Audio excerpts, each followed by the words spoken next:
Biz оппозиция буларак бу фикер менен тулынса риза түгелбез.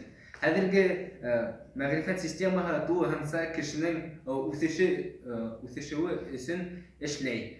Буга бик күп примерлар бар. Хәзерге секциялар, түңәрәктәр, күп ямагат движениялар. Ул движенияларда кешеләр үзен табалар һәм үзләренең төп идеяларын эшләйләр һәм бу фикер тулысынча дөрес түгел дип әйтәбез. Бuna беренче премьер-министр правительство сыктыгы тема буенча бер нәмә әйтмәне алсын әйткәндә. 3 минут кул койды һәм факт буенча бер нәмә әйтмәне.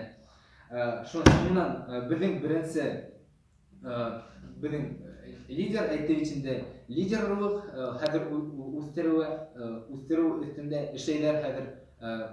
Һәм бу дөрес. Ыргыз дигән әсәрдән ул пример алып килде, һәм бу бик туры килде. Уннан башка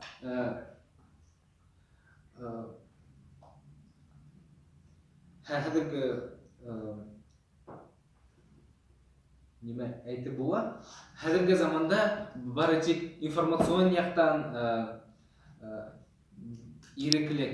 Димәк, кеше нимә уга кызык, шуны таба ала, шу яктан эшләй ала, һәм совет вакытындагы хымак берни дә диварлар юк дип әйтәм, дөрес булыр дип. Уннан башка ничектер правительство әйтә инде, совет вакытында иреклек булды, кеше өстендә эшләй алды, һәм бу шәхес хымак үсә алган дип әйтәләр инде. Мин бу фикер менән тулысынча риза түгелмен, чөнки без беләбез, совет вакытында пионерлык булган, комсомол булган, һәм бала теләйме, теләмәйме, уга уны тыккандар да, һәм ул үзенең белмәгән дә улның икенче якка, икенче ердән үсешә алган мөмкинчелек тураһында. Моны минем коллегам Газиз агай ул совет вакытында үткән һәм үзенең гомерендән алып әйтә ала, бу шулай. Хәзерге вакытта мәгърифәт система бары тик шәхес ягыннан кешене үстермәй. Сезнең игътибарыгыз өчен рәхмәт. Сезнең алдыгызда Акылгол Баянсан Сәркәтип булды.